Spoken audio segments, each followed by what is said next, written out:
राजनीति विज्ञान के बीए प्रथम वर्ष के द्वितीय प्रश्न पत्र भारतीय राजनीतिक विचार के अंतर्गत आज मैं आपको प्राचीन भारतीय राजनीतिक विचारक मनु के बारे में परिचय देना चाहूँगी। मनु को भारत का महान स्मृतिकार कहा गया है। हिंदुओं का जो कानूनी साहित्य है इसको हम 3 भागों में बांट सकते हैं: धर्मसूत्र, धर्मशास्त्र और टीकाएं। उपरोक्त तीनों वर्णों में धर्मशास्त्र का महत्व सर्वाधिक है और धर्मशास्त्रों में सर्वप्रमुख स्थान मनुस्मृति अथवा मानव धर्मशास्त्र का है, जिनके प्रणेता मनु है। मनुस्मृति को हिंदू कानून की संपूर्ण व्यवस्था की आधारशिला माना जाता है और हिंदुओं के साधारणतः विधि साहित्य में भी इसे सर्वसम्मति से सर्वोच्च ग्रंथ समझा जाता है।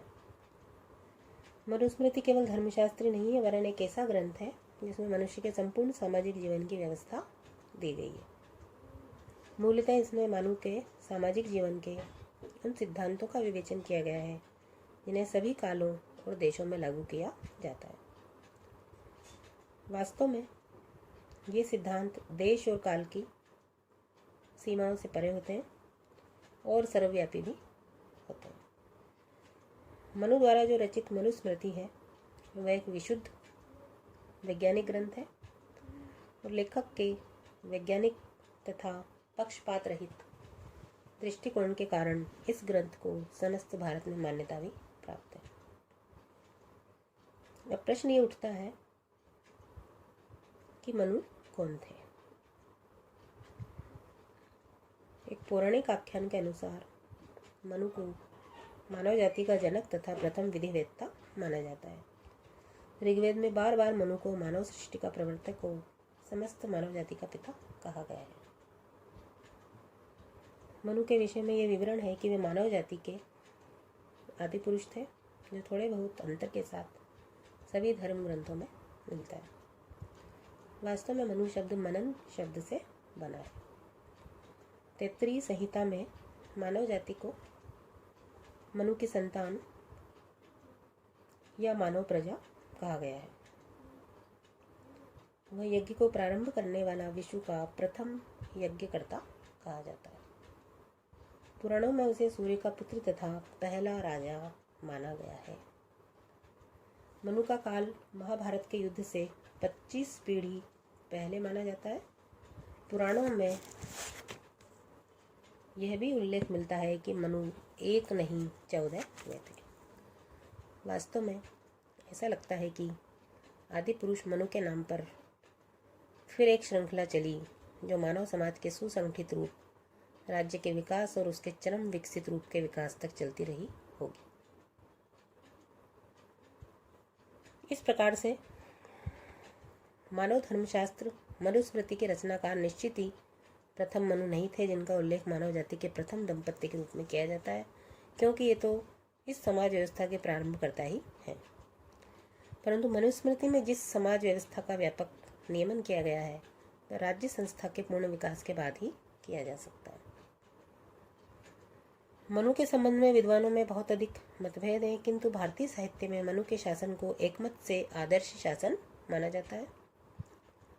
कालिदास अपने रघुवंश में लिखते हैं कि रघुवंशी राजा मनु द्वारा बनाई गई पद्धति के अनुसार शासक शासन करते थे, उससे किंचित मात्र भी इधर उधर नहीं होते थे। अब हम मनुस्मृति के बारे में यदि अध्ययन करें तो मनुस्मृति के रचना काल के संबंध में भी विद्वानों में बहुत अधिक मतभेद है। डॉक्टर वीसी सरकार मनुस्मृति को ईसा से लगभग 150 वर्ष पूर्व की रचना मानते हैं। कुछ भारतीय और पाश्चात्य विद्वान, जिनमें डॉक्टर हंटर है, मनुस्मृति को ईसा से 600 वर्ष पूर्व से अधिक प्राचीन ग्रंथ नहीं मानते हैं। अन्य पाश्चात्य विद्वान जैसे कॉल्डवेल और एनफिल्स्टन इसे ईसा से 900 वर्ष पूर्व की रचना मानते हैं। कुछ इसे रामायण और महाभारत काल की रचना भी मानते हैं।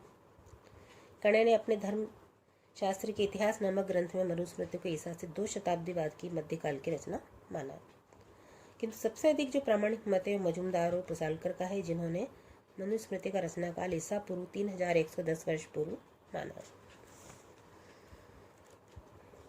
मनुस्मृति के अंतर्गत प्रारंभ में 1 लाख श्लोक थे, जो कम होते होते 12,000 रह गए, और वर्तमान संस्करणों में तो ये लगभग 2,694 श्लोक ही मिलते हैं।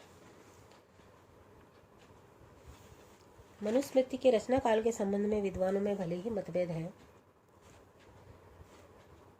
किंतु एक विधि ग्रंथ के रूप में जो इसकी श्रेष्ठता है, सभी लोग निर्विवाद रूप से उसे स्वीकार करते हैं। पाश्चात्य विद्वान कीथ के अनुसार इसकी तुलना सरलता से ल्यूक्रेटिस के महाकाव्य से की जा सकती है।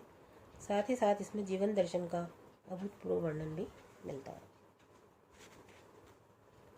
पाश्चात्य विद्वान नीत्शे भी कहते हैं कि मनुस्मृति बाइबल की अपेक्षा कहीं अधिक अनुपम, उत्कृष्ट और बौद्धिक ग्रंथ है। मैकेंजी ब्राउन ने भी लिखा है कि पाश्चात्य विश्व के लिए मनुस्मृति अपने प्रकार का सर्वश्रेष्ठ ग्रंथ है। यह हिंदू कानून पर सर्वाधिक प्राचीन ग्रंथ है। धन्यवाद।